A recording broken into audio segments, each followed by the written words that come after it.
get the, unless the Security Council as a whole voted to sustain, to continue the sanctions in place, that the United States could reinstate the sanctions. I'm sorry, I think I said that wrong. Unless the Security Council voted to continue the lifting of sanctions that had already been done, because at that point the sanctions would already have been lifted, the United States would be able to get the sanctions reinstated unilaterally, because they would be able to veto any Security Council resolution that would continue the lifting of sanctions. This is language that clearly bothered the Iranian delegation. They were very careful, they were very cautious about it. They didn't want to talk about it because it's such a sore point. But they were sold down the river by the Russians. The Russians gave up the veto. Very, very rare thing for the Russians to do. They gave up the veto in this instance. And why did they give up the veto? The Iranians did not know. They think that there was a side deal made between Kerry and Lavrov, the Russian foreign minister. They didn't say that to me directly, but that was very broadly hinted, that they believed there was a deal made.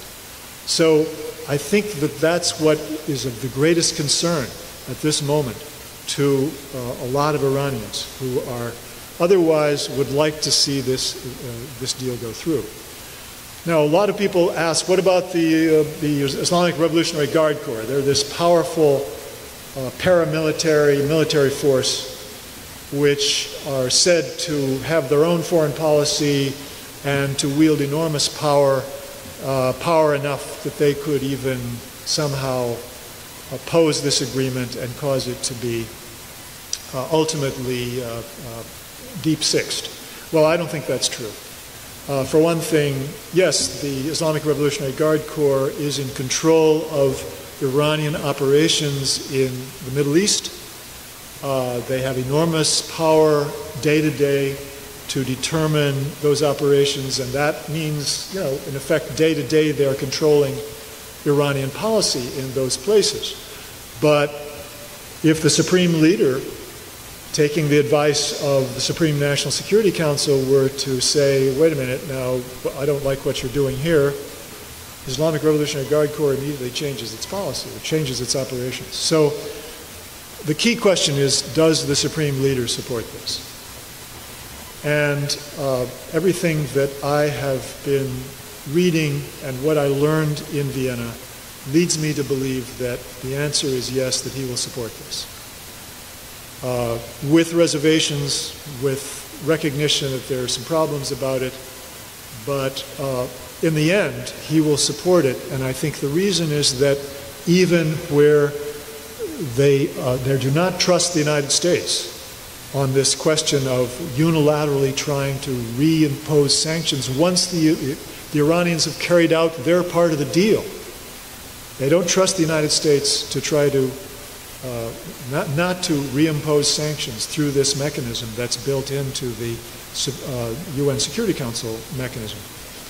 But they know that the Iranians have the ability to say, if the United States does that, we will resume our nuclear program. And the United States will have to accept the consequences of that. And that gives Iran a degree of bargaining power, even if the United States should be tempted to do it. And so I think in the end, the Supreme Leader will say, yes, we're going to support this, and the Islamic Revolutionary Guard Corps will go along with it.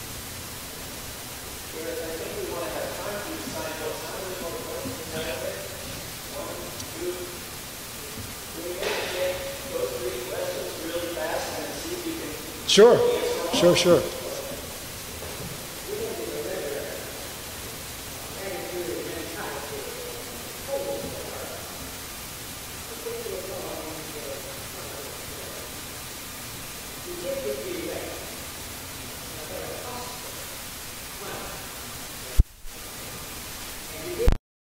30-minute speech today in which he outlined a lot of things related to this thing you talked about, including saying that Israel is wrong.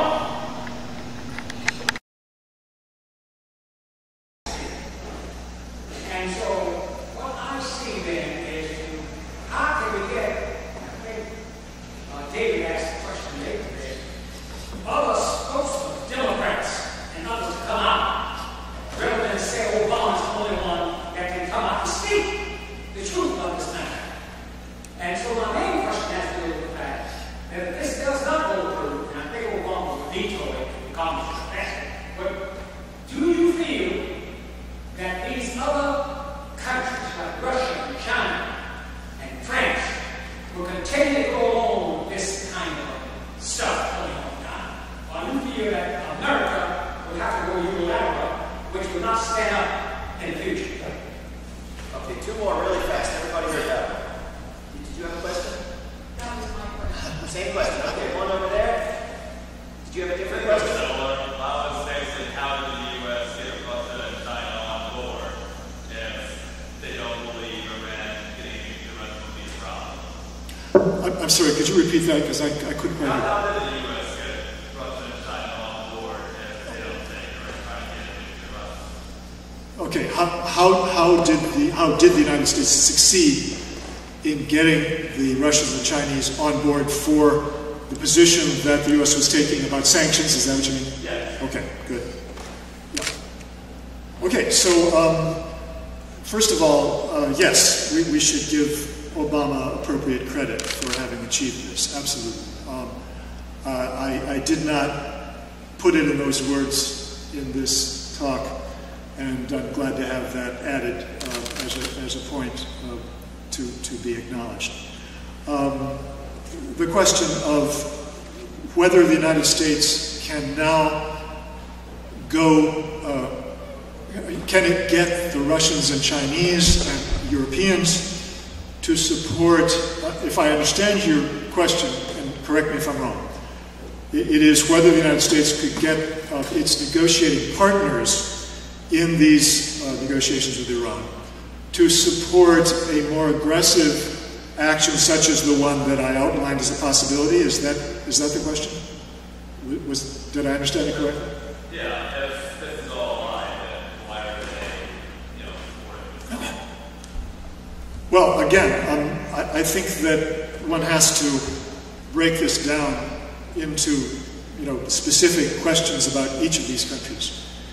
I have to say that I myself was quite surprised to find that the Russians had gone along with this extremely aggressive, overt piece of this overt mechanism that the United States proposed as part of the UN Security Council, new Security Council resolution, which gave the United States a unilateral ability to reinstate sanctions.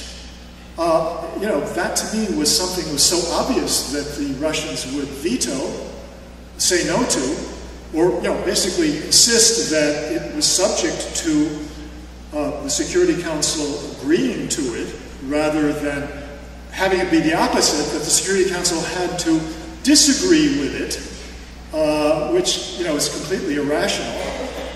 I was dumbfounded by that, and I have to say that I suspect that the hint that I was given by the Iranians, that there was a deal made between Kerry and Lavrov, must be true. And I don't know what the deal was. I have no idea.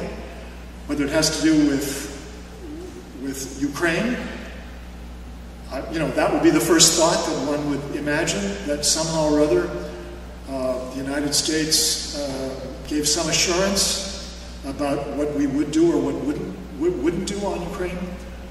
I can't figure out otherwise how that happened.